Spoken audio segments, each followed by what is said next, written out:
हरे Krishna. Generally हमारे सभी शास्त्र कहते हैं कि जो भगवान का भक्त होता है वो कहीं भयभीत नहीं होता। भजाओ रे मन श्री नंद नंदन अभय चरणारविंद रे।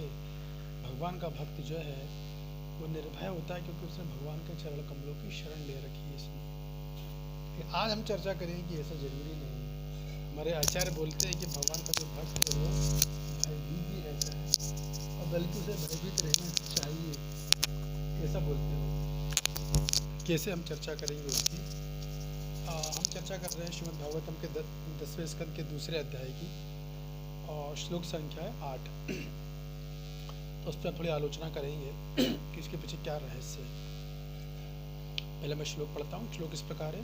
देवक्या जठरे गर्भम शेषाख्याम धाम मामकम तस्सन्निकृष्य रोहिणा उद्रे सन्निवेशय। अनुवाद श्रील प्रभुपाद जी के द्वारा। श्रील प्रभुपाद की जय। देवकी के गर्भ में संकर्षण या शेष नाम का मेरा अंश है। तुम उसे बिना किसी कठिनाई के रोहिणी के गर्भ में स्थानांतरित कर दो। तो आज के इस प्रवचन में हम आचार्य की टीका से चर्चा करेंगे, क्योंकि हमने पिछले वीडियो जारी किया था जिसमें हमने प्रभुपाद जी के तात्पर्य के हिसाब से बोला था। अब की बार हम जो है केवल आचार्य की टीका पर ही चर्चा करेंगे। तो बोलते हैं भगवान की देवक्या जठरे गर्भम। देवक्या यानी देवकी, जठरे यानी गर्भ में। क्या है गर्भ में? गर्भा में। गर्भा में यानी क्या होता है? भ्रूण, एक छोटा सा बच्चा। और वो कौन है? शेषाख्याम, यानी वो कृष्ण बोल रहे मेरा ही अंश है, वो शेष है। शेष का नाम अनंत शेष। शेष का मतलब होता है कि जब सारी सृष्टि का विनाश हो जाता है, सृष्टि में कोई नहीं रहता है, पाताल लोक से भूलोक, भूलोक से ब्रह्मलोक, तब सब नष्ट हो जाते हैं, तब केवल जो चीज़ शेष रह जाती है वो है भगवान अनंत शेष। इसलिए उनको बोलते हैं शेषा। तो भगवान बोलते हैं कि देवकी के जठरे गर्भम। देवकी के गर्भ में किसने जन्म लिया? शेष ने लिया, अनंत शेष ने लिया है। और वो कौन है? मामकाम, वो मेरा ही अंश है, मेरा ही धाम है। तो क्या बोल रहे हो? तस्सी सन्निकर्ष रोहिण्य उदरे। तो भगवान देवकी माता को, भगवान योग माया को आदेश दे रहे हैं, योग माया को निर्देश दे रहे हैं कि आप क्या कीजिए कि देवकी जठरे गर्भम, देवकी के गर्भ में एक जन्म हुआ है। किसका? शेषाख्याम धाम माम का, मेरा एक अंश है, उसका देवकी के गर्भ में जन्म हुआ है। तो तुमको क्या करना है? सन्निवेशा, आप उसको स्थानांतरित करना है, उसको ट्रांसफर करना है। वही आप इस तरह से करना है कि आपको कठिनाई नहीं आएगी। और कहाँ से करना है? किधर करना है? फ्रॉम देवक्या जठरे गर्भम टू रोहिणी उदारे, कि देवकी के गर्भ से निकालना है आपको उस गर्भ को, और उस गर्भ को आपको रोहिणी के उदर में स्थानांतरित कर देना, गर्भ डाल देना, ट्रांसफर कर देना। तो कुल मिला के श्लोक में, टेक्स्ट में भगवान योग माया को एक इंस्ट्रक्शन दे रहे हैं। 6 पुत्रों का जन्म हो चुका है, वो मारे जा चुके हैं। 7वां पुत्र बलराम जी हैं, जो कि मेरा अंश है, वो देवकी के गर्भ में आ चुका है। तो हे योग माया देवी, आप क्या कीजिए, आप उस बच्चे को निकालिए, वहाँ से पुल आउट कीजिए और निकाल के उसको रोहिणी, जो कहाँ पर गोकुल में है, आप उससे गर्भ में स्थानांतरित कर दीजिए। ये वो बोल रहे हैं। तो सर हमारे परंपरा का आचार्य श्रीधर स्वामी बोलते हैं कि भगवान ऐसा क्यों बोल रहे हैं कि शेषाख्याम धाम माम काम, कि भाई साधारणतः ऐसा होता है भौतिक जगत में, हम देखते हैं, या प्रसूति गृह में आप जाएंगे तो बच्चों को जब निकालते हैं तो आजकल नेचुरल डिलीवरी तो बहुत ही कम देखी गई है। जो वाकई में जो वैदिक विज्ञान को मानते हैं वही नेचुरल डिलीवरी करते हैं, वरना सब ऑपरेशन वहाँ जाते हैं नर्सिंग होम में, प्रसूति गृह में, और वो ऑपरेशन से पेट को चीर फाड़ के बच्चा निकालते हैं। तो कभी कभी बच्चा मर भी जाता है, माँ बच जाती है, कभी कभी माँ बच जाती है, बच्चा मर जाता है, कभी कभी दोनों ही मर जाते हैं। इतना खतरा रहता है। तो कोई कह सकता है कि हे योग माया, आप इस बच्चे को एक माँ के पेट से निकाल कर दूसरे माँ के पेट में डालोगे तो बच्चा जिंदा रहेगा कि नहीं रहेगा? कोई खतरा तो नहीं है उसकी जान को? वो बचेगा भी या नहीं बचेगा? तो भगवान बोल रहे नहीं, डरने की जरूरत नहीं है, वो बच्चा पूरी तरह सुरक्षित रहेगा, उसका बाल भी बाका नहीं होगा। क्यों नहीं होगा? क्योंकि बच्चा है कौन? मामकाम धाम, वो मेरा धाम है, वो मेरा अंश है, वो संकर्षण है, जो कि मेरा ही अंश है, मेरा पार्शल एक्सपेंशन है, वो जो कि भगवान है, स्वयं साक्षात बलराम जी हैं। तो उनको कोई हानि नहीं होने वाली। उनको ये मत सोचिए कि उनको इस ट्रांसफ़र प्रोसेस में उन्हें कुछ क्षति या कुछ हानि होगी, ऐसा कुछ नहीं होने वाला है। तो आप निश्चिंत होकर आप वो कीजिए, सन्नी आवेशा कीजिए। मतलब आप इस तरीके से करोगे कि आपको ट्रांसफ़र करने में कोई कठिनाई उत्पन्न नहीं होगी, क्योंकि मैंने सारी व्यवस्था कर दी है। ऐसा भगवान योग माया को बोल रहे हैं। क्या बिना किसी कठिनाई के, बिना किसी कठिनाई का तात्पर्य किसी को पता भी नहीं चलेगा आपने क्या कर दिया, किसी को खबर नहीं होगी कानों कान कि आपने कैसे बच्चा निकालेंगे वहाँ से, कैसे वहाँ डालेंगी, कहाँ से बच्चा मथुरा से निकल के गोकुल जाएगा, कैसे बच्चा देवकी के गर्भ से निकल कर रोहिणी माता के गर्भ में जाएगा, इसी किसी को कानों कान भी खबर नहीं होने वाली। तो आप बिना किसी कठिनाई के, बिना किसी रुकावट के, बिना किसी बाधा के आप आराम से ये आप मेरी सेवा कर पाएंगे, ये भगवान बोल रहे हैं श्लोक में। तो इस पर हमारे आचार्य श्री विष्णु चक्रवर्ती बाद एक बड़ी अच्छी एक कमेंट्री करी है, बड़ी अच्छी टीका करी है कि देखिए, जैसा कि आप सब जानते हैं कि पहले देवी के गर्भ में 6 बच्चे आए, एक एक करके 6 बच्चे आए और एक एक करके 6 बच्चे मारे भी गए। 7वां बच्चा बलराम जी है, 7वें बच्चों को बुलाया है। अब ऐसा दिखा, पहले बच्चा माँ के गर्भ में गया, अब वहाँ से निकाला जा रहा है और दूसरे माँ के गर्भ में डाला जा रहा है। और फिर 8वां बच्चा आएगा। 8वां बच्चा कौन है आप जानते हैं, साक्षात श्री कृष्ण है। फिर 8वां बच्चा अवतरित होगा। तो आखिर ये सब हो क्या रहा है, चल क्या रहा है, क्यों एक एक करके 6 बच्चे आए, फिर एक एक करके 6 बच्चे मारे गए। 7वां बच्चा आएगा घर में, फिर उसे गर्भ से निकाला जाएगा, दूसरे गर्भ में डाला जाएगा। फिर 8वां बच्चा आएगा कृष्ण के रूप में, फिर वो अवतरित होगा। तो ये सब क्यों कर रहे हैं, सब की क्या आवश्यकता है। तो वो बताते हैं कि नहीं, ये जब कर रहे हैं तो इसके पीछे जो है एक रीज़न है। आचार्य विष्णु चक्रवर्ती पाद बताते हैं इसके पीछे बहुत अच्छी एक मैसेज, एक तत्व, एक संदेश, एक फिलॉसफी, एक प्रिंसिपल जो है साधकों को सिखाया जा रहा है। ऐसे साधक जो 2 तरह के भक्त होते हैं, होते हैं सिद्ध, यानी भक्ति करी और कृष्ण की प्राप्ति कर ली, साक्षात कृष्ण के दर्शन, कृष्ण प्रेम प्राप्त किया, कृष्ण के दर्शन किए, वो है सिद्ध लोग। एक होते हैं साधक, जो कि साधक है ना अभ्यासर्थ, जो भी अभ्यास कर रहे हैं भक्ति के पद का, लेकिन उनको सफलता नहीं मिली, परफेक्शन नहीं आया, तो वो साधक होते हैं। तो उन साधकों के लिए बड़ा ही अच्छा एक एनालॉजी बताई जा रही है। यही सबसे पहले एक प्रश्न आता है कि आखिर जो 6 बच्चे हैं वो तो भौतिक है, जो 6 बच्चे मारे गए 6, तो वो तो भौतिक है, लेकिन देवकी माता वो भौतिक नहीं है, तो ट्रांसजेंडर पर्सनालिटी है, दिव्य दिव्य दिव्य दिव्य है, वो भगवान की महाशक्ति है, वो योग स्वरूप शक्ति है वो तो। और इतना ही नहीं, वो भगवान की माँ है, सबसे बड़ी बात तो वो। तो ऐसा कैसे हो सकता है, ऐसा कैसे हुआ कि जो एक स्त्री जो कि भगवान की माँ है, भगवान खुद दिव्य है, सच्चिदानंद है, आध्यात्मिक है, देव की माता खुद आध्यात्मिक है, स्वाभाविक उनकी माँ है तो आध्यात्मिक होंगी ही। तो ऐसा कैसे हुआ कि एक आध्यात्मिक माँ के गर्भ में भौतिक गर्भ भ्रूण कैसे आ गए, भौतिक बच्चे कैसे आ गए, ये तो संभव नहीं लग रहा है, ऐसा तो होता नहीं है। ये प्रश्न उठाया है खुद विष्णु चक्रवर्ती पाद ने कि ऐसा कैसे हो रहा है। तो खुद ही इसका उत्तर जो है वो खुद ही देते हैं। वो बोलते हैं, गीता से कोट करते हैं, मस्तानि सर्वभूतानि। वो कहते हैं कि गीता में भगवान बोलते हैं, मया तत् इदम सर्वम जगत व्यक्त मूर्तिना मस्थानि सर्वभूतानि न चाहम तेषु अवस्थिता। ये हालांकि सारा विश्व, सारा ब्रह्मांड मेरे अंदर है और मैं ब्रह्मांड में हूँ, मैं सारे विश्व में हूँ, सारी प्रकृति में हूँ, लेकिन फिर भी मैं उनसे अलग हूँ। सब कुछ मुझ में है और मुझ में, और मैं उनमें हूँ। तो वो मुझ में है, मैं उनमें हूँ, फिर भी मैं सबसे अलग हूँ। कहने का भाव ये है कि जो भौतिक जगत है, जो ब्रह्मांड है, भगवान के शरीर के अंदर है, ये भगवान इससे एकदम अलग है,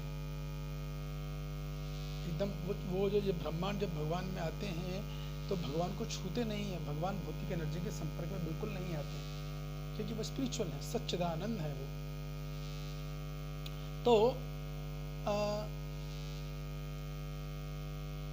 प्रभुपाद जी बोलते हैं कि ये भगवान जब ये कहते हैं कि मैं उनमें नहीं, उसका अर्थ ये है, आचार्य भी इस बात को बोलते हैं, उसका अर्थ ये है कि भगवान इस सारे जगत का क्रिएशन करते हैं या करवाते हैं, मेंटेन करवाते हैं और नाश करते हैं। ये तीनों भौतिक प्रकृति के कार्य, ये जो कार्य है तीनों ये माया के कार्य हैं, क्योंकि ये भौतिक क्रिया है, भगवान इसमें इन्वॉल्व नहीं है, लेकिन भगवान अपनी शक्तियों के माध्यम से करवाते हैं। तो जब भगवान को, जब क्रिएशन की बात आती है, किसी चीज़ का सृष्टि करनी है, सृष्टि और विनाश, इसके बीच में एक चीज होती है जो होता है पालन, जो सबसे कठिन कार्य होता है। ये भगवान विष्णु की जिम्मेदारी, भगवान विष्णु करते हैं क्योंकि वो सत्वगुण में है। सत्वगुणी व्यक्ति किसी चीज को मेंटेन कर सकता है। तो हालांकि जब भगवान मेंटेन करते हैं तो भगवान को मेंटेन करने की बड़ा श्रम नहीं करना पड़ता। अरे भाई इतने लोग जीवों का पेट पालना है, इतने जीवों को उनको खिलाना है, पसीना पसीना हो रहे हैं श्रम के मारे, घबरा रहे हैं, थोड़ी एंजाइटी आ रही, कैसे करूँगा क्या करूँगा, ऐसा कुछ नहीं करना पड़ता भगवान को। जब प्रभुपाद जी गीता में एक उदाहरण देते हैं एटलस का। आप लोगों ने एक देखा होगा व्यक्ति एटलस नाम का है जो अपने सर पर एक ब्रह्मांड को उठा रहा है। वो बड़ा श्रम कर रहा है, बहुत पसीना, बहुत ताकत लगानी पड़ रही है, कभी कभी कांप भी रहा, बड़ी ताकत से बहुत बेहतर श्रम करे, किसी तरीके से वो समहाउ उस पृथ्वी को अपने सर पे लिया हुआ है। बेचारा पृथ्वी के बोझ का मारा। ऐसा भगवान को नहीं करना, भगवान को कोई श्रम नहीं करना है, भगवान को कोई एंजाइटी नहीं है। यहाँ तक कि भगवान को क्रिएशन करने की, मेंटेन करने की और विनष्ट करने की वो जो क्रिया से वो जरा भी इन्फ्लुएंस नहीं है, बिल्कुल भी प्रभावित नहीं है। बिल्कुल उनको वो सोच इच्छा करते हैं, उनका काम होता है।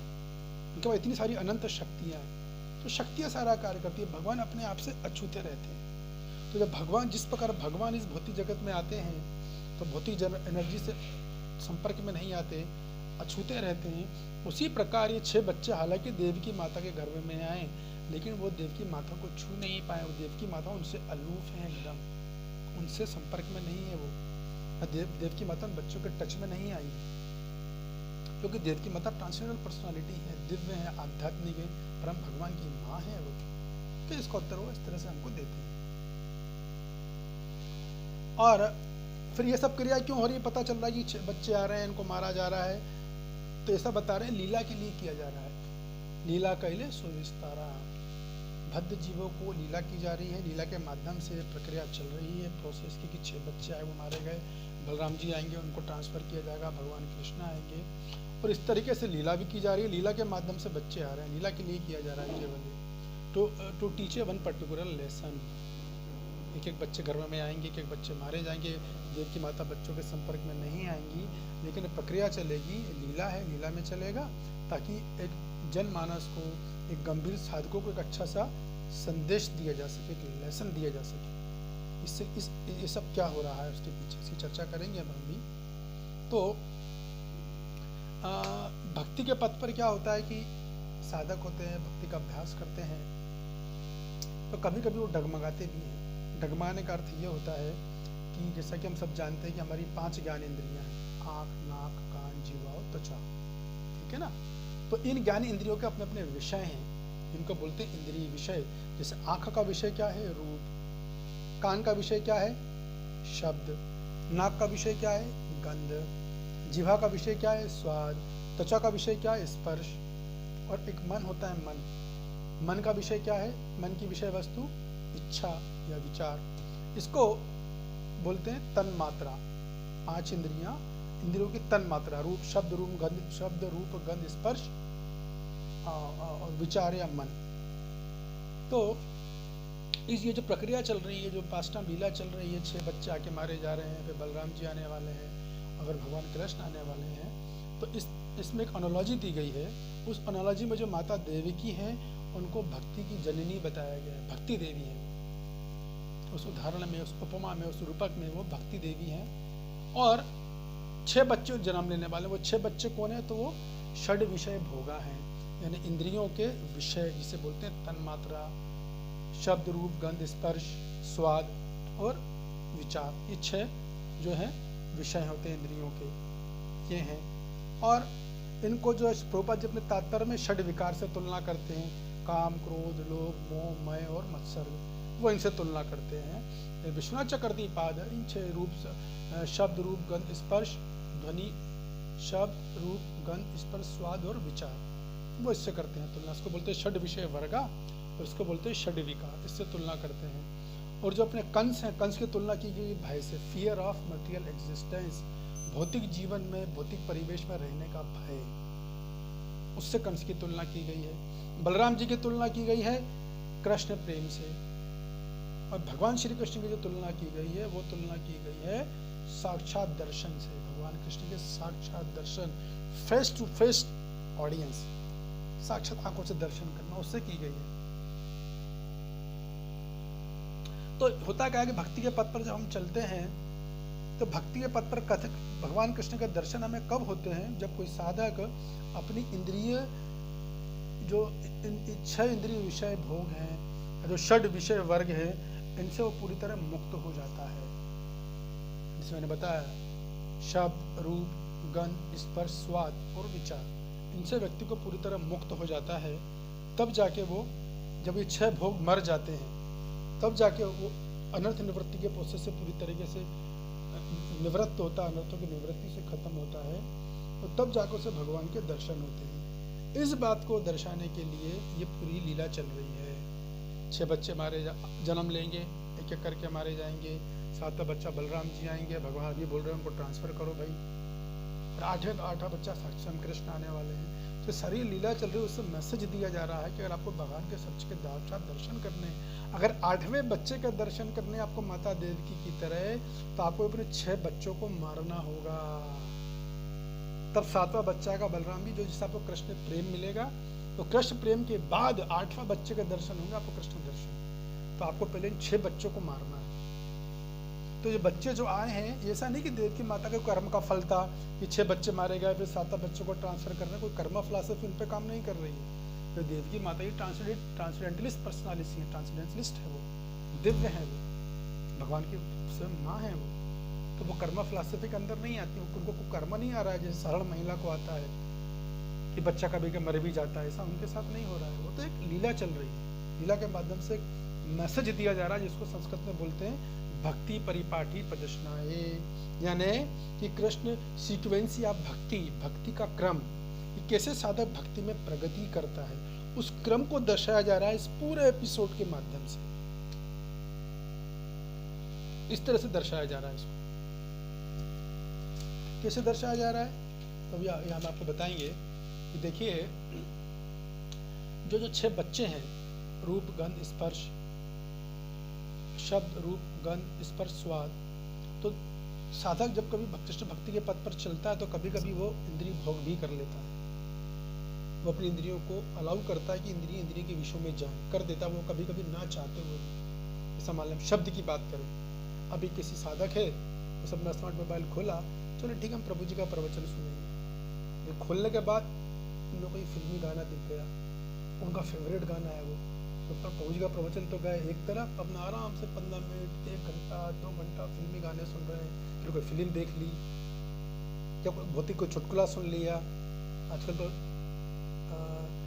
सोशल मीडिया में पता नहीं क्या क्या चल रहा है, आप सब जानते ही हैं। वो अभी वो जानता है कि शब्द से है ना, शब्द क्या है, कान की विषय है, तो इससे केवल भगवान कृष्ण के विषय में सुनना है, दूसरा कोई काम नहीं करना है। वो सुनता भी है, लेकिन बस भटक गए, यूट्यूब में गए, कोई बढ़िया सा कोई अच्छा गाना सुन लिया, कोई डायलॉग सुन लिया किसी हीरो का, और बस, तो ये पतन हुआ। या आंख की बात करें, रूप की, अब एक साधक जानता है कि आंख का उपयोग केवल भगवान कृष्ण के दर्शन करने में है, भगवान के भक्तों के दर्शन करने में है। आंखों से भगवद गीता का उपयोग भगवद गीता पढ़ने के लिए किया जाएगा, श्रीमद् भागवतम को पढ़ने के लिए किया जाएगा, पता है उसको। लेकिन फिर भी यूट्यूब चलाया, कोई अच्छा सुंदर रूप दिख गया, कोई आकर्षक रूप दिख गया, कोई सुंदर लड़की दिख गई या सुंदर लड़का दिख गया, गए 2 घंटे 3 घंटे, भूल गया वो भगवान को, भगवान के भक्त को प्रवचन में क्या बोला गया था। साधक है ना अभी, इसलिए। या नाक है, नाक की विषय वस्तु क्या है, गंध है।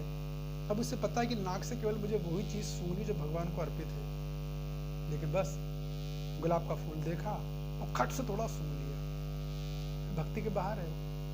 हाँ, वो सूंघ सकता है, भगवान को ऑफर करे फिर सूंघ सकता है, लेकिन नहीं, सूंघ लिया। ऐसा अनेक उदाहरण आप समझेंगे, मैं तो उदाहरण आपको मैसेज देना चाह रहा हूँ। जीवा है, घर से निकले मंदिर जाने के लिए, और रास्ते पता लगा बढ़िया बढ़िया गरम गरम चाट पकौड़ी बन रहे हैं, चाट पास आलू टिक्की निकल रही है, देखते मुँह में पानी आ गया।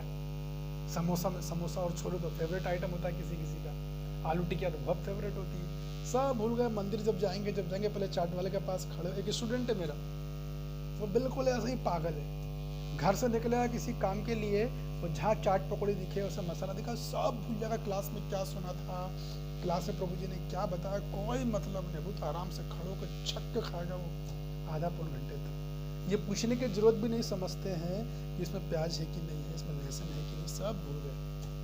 जब सब खा लिया और तो मैंने गलत कर दिया, मेरे को नहीं करना था, फिर बाद में विचार कर रहे। तो इसी तरीके से हमारे शब्द, रूप, गंध, स्पर्श, इनके जो विषय हैं, इन विषयों को कभी कभी साधक भक्ति में करता भी है तो कभी भी गड़बड़ा जाता है, या कभी कभी हेल्पलेस, उसकी इच्छा नहीं, ना चाहते हुए वो कोई गलत काम कर जाता है जो कि वो जानता है कि नहीं करना चाहिए। ये अगर मैं करूँगा तो मेरे को बाधा आएगी, भक्ति में प्रगति मेरे बाधा है। तो जब ये क्रियाएं करते हैं तो दो, जो गंभीर साधक होता है वो ये क्रिया करने के बाद इंद्रियों के विषयों में छोड़ देने के बाद, इंजॉय करने के बाद, भोग करने के बाद, इंद्रिय तृप्ति करने के बाद वो बहुत गमगीन हो जाता है, बहुत शोक करता है, मैंने क्यों किया, मेरे को नहीं करना था, क्यों किया मैंने, ये बहुत बड़ी बाधा है मेरी भक्ति में। अगर वो डरता, भयभीत होता है कि अगर मैं इससे इंद्रिय तृप्ति करूंगा, इस तरह से इंद्रिय भोग करूंगा मैं, तो क्या होगा, मैं कृष्ण से दूर चले जाऊंगा, मैं साधु गुरु कृष्ण से दूर चले जाऊंगा, मैं श्रीमद् भागवतम से दूर चले जाऊंगा, भगवद गीता से दूर चले जाऊंगा, मैं भगवान के भक्तों से दूर हो जाऊंगा, साधु गुरु की कृपा मेरे को नहीं मिलेगी। इससे वो भक्ता है कि ये इंद्रिय भोग मेरे को मार देगा, मेरे को मार देगा मतलब मेरी भक्ति को नष्ट कर देगा ये इंद्रिय भोग, क्योंकि इंद्रिय भोग है सबसे बड़ी बाधा मेरे और कृष्ण के बीच में, और तो दूसरी कोई बाधा है ही नहीं।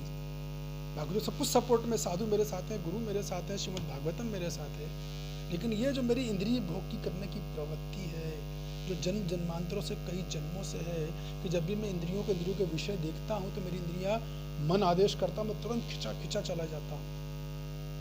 तो वो भयभीत होता है, शोक करता, why I did it, I should not do it. तो आत्मग्लानि करता है, दुख मनाता है, बल्कि उस क्रिया जो उसने करी उसकी निंदा करता है, बहुत गंदा कार्य, नहीं करना चाहिए। जैसे प्रभुपाद जी बोलते हैं, काम, क्रोध, लोभ, मोह, मद, मत्सर, वो तुलना कर रहे हैं 6 बच्चों की तुलना षड विकार से कर रहे हैं, और श्री विश्वनाथ चक्रवर्तीपाद 6 बच्चों की तुलना षड विषय वर्ग यानी षड विषय भोगा से कर रहे हैं, रूप, गंध, स्पर्श, जो मैंने भी आपको बताया। तो प्रभुपाद जी भी यही बात बोलो, जब कोई भक्त काम वासना में चले जाता है, कोई इंद्रिय भोग कर लेता है, कोई ऐसा कार्य नहीं, कोई पाप क्रिया कर लेता है, तो बहुत रोता है, बहुत पछताता है, भयभीत रहता है, मैं क्यों करूँ, मेरे को नहीं करना चाहिए, ये बहुत गलत है, भक्ति में बहुत बड़ी बाधा है, मैं साधु गुरु कृष्ण को क्या मुंह दिखाऊंगा, ऐसा भयंकित रहता है। तो चूंकि वो डर रहा है इंद्रिय भोग करने के लिए, तो आचार्य बोलते हैं कि ये डरना उसको चाहिए। This fair is desirable, this fair is acceptable, this fair is welcome, this fair is वर्दी। इस तरह का डरना बहुत अच्छा है, क्योंकि ये भय भक्ति में प्रगति करने में आपको सहयोग कर रहा है। एक सीढ़ी की तरह काम कर रहा है कृष्ण की तरफ जाने के लिए, गुरु की तरफ जाने के लिए, उनकी शिक्षाओं को अपने आचरण में उतारने के लिए, उनके सिद्धांतों को अपने आचरण में उतारने के लिए ये भय बहुत जरूरी है।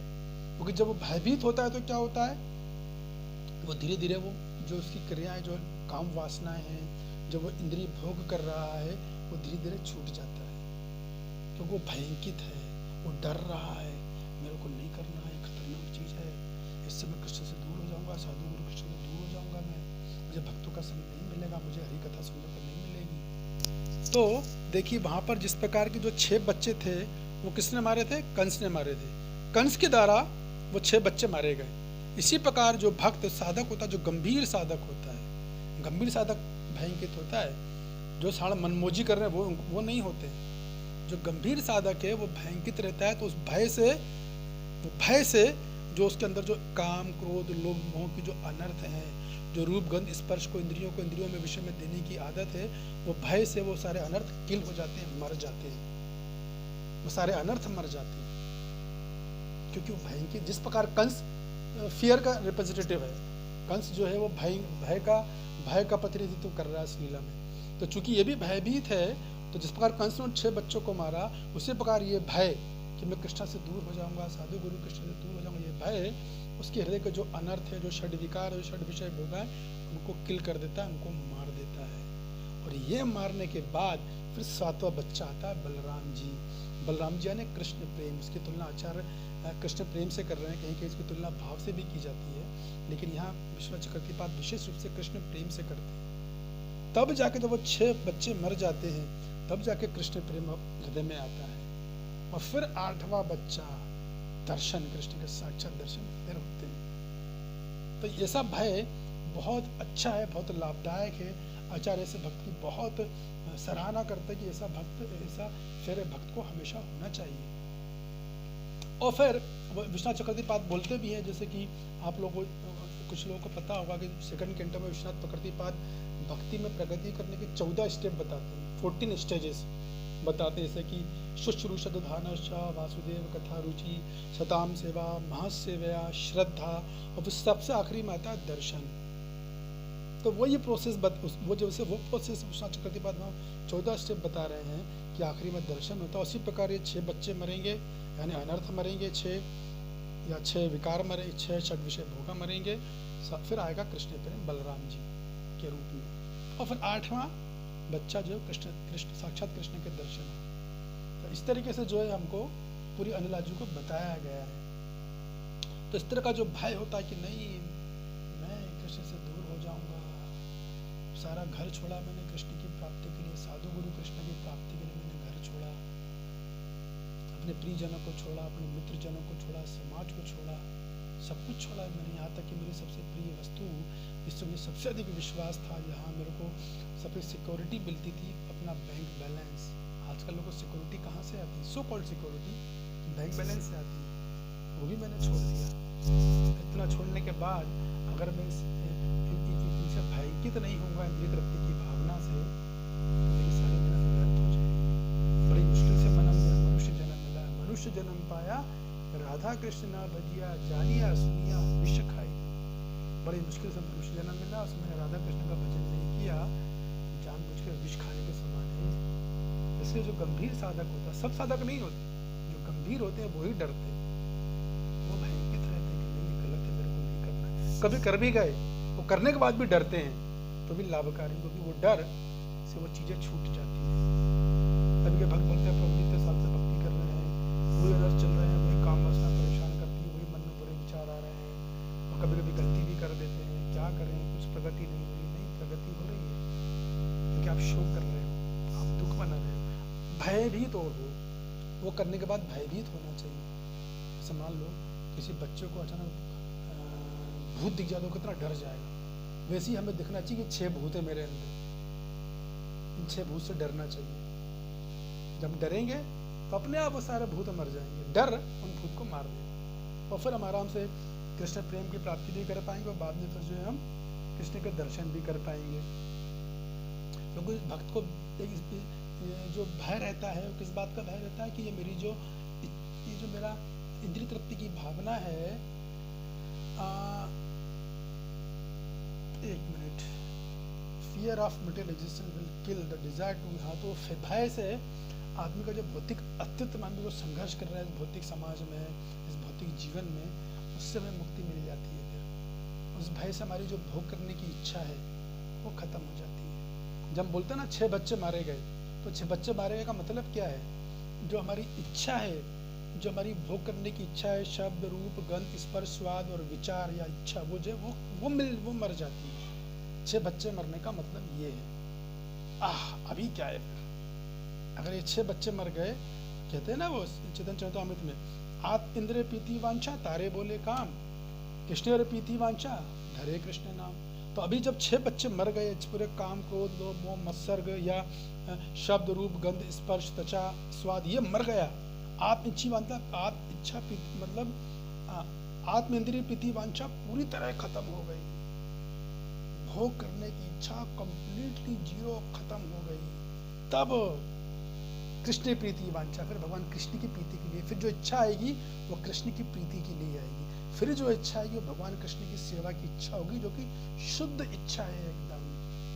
अभी अवस्था में साधक की इच्छा कभी शुद्ध रहती है, फिर अशुद्ध हो जाती है, फिर शुद्ध होती है, फिर अशुद्ध हो जाती है। इस तरह से वो जैसे घड़ी का लोलक होता है ना, टिंग टिंग टिंग टिंग टिंग टिंग, ऐसे चलता रहता है। शुद्ध फिर अशुद्ध, शुद्ध इच्छा फिर अशुद्ध इच्छा।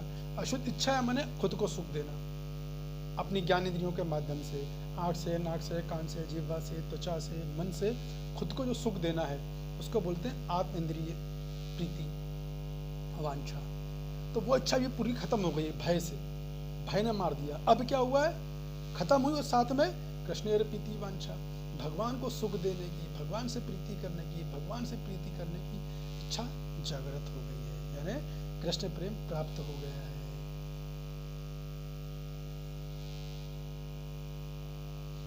तो ये एक बहुत बड़ा एक परिवर्तन है जिसकी जो बताया गया है यहाँ पर। और एक बात और ये भी है कि जब हम ये बात बोलते हैं कि हमारी खुद की इच्छा खत्म हो जाती है, तो खुद की इच्छा खत्म मतलब ये जो हमारी जो हमारा रूप गंध स्पर्श की जो भाव की जो भोग करने की इच्छा है, रूप के माध्यम से, गंध के माध्यम से, स्पर्श के माध्यम से, वो इच्छा खत्म हो जाती का मतलब वो हमारे लिए होती है, कृष्ण के लिए नहीं होती।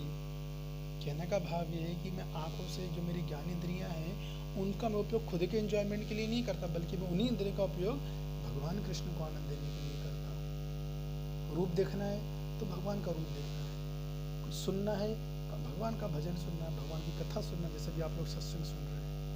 कुछ खाना है, जीवा को स्वाद देना है तो भौतिक खाना नहीं खाना है, भगवान को भोग लगाना है, बहुत सब आध्यात्मिक बन जाता है, फिर खाना है।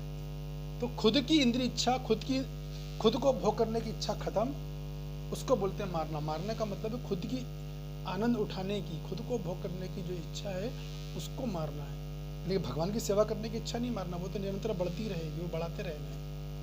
ये बात बताने के लिए, संदेश देने के लिए ये पूरा एपिसोड इस तरीके से चला कि माता देवकी घर में एक करके 6 बच्चे आए, 6 बच्चे मारे गए, फिर 7वें बच्चे में आज के श्लोक में भगवान बोल रहे हैं योग माया कि आप उस बच्चे को निकालो और वहाँ डालो, उसका स्थानांतर करो, सन्निवेश करो। कहाँ से कहाँ करो?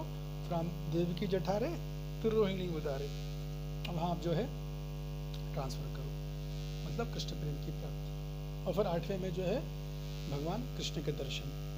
तो इस तरीके से हमारी जो भावना है, शब्द रूप गंध स्पर्श स्वाद जो है वो कृष्ण के लिए है। तो ना ला सकते विषया निर्बंध कृष्ण संबंध युक्त वैराग्य मुच्यते, ये एक्चुअल वैराग्य है, जहाँ सारी इंद्रियां हैं, हमारी जो आँख नाक कान जीवा है, इनके जो विषय वस्तु है, रूप गंध स्पर्श, इनको हम अपने लिए उपयोग ना करके एक्सक्लूसिवली 24 घंटे लगातार निरंतर केवल भगवान के लिए करते हैं, भगवान को सुख देने के लिए करते हैं, भगवान को आनंद प्रदान करने के लिए करते हैं। इससे बोलते हैं वैराग्य। यह है एक्चुअल वैराग्य, युक्त वैराग्य बोलते हैं हमारे आचार्य रूप गोस्वामी।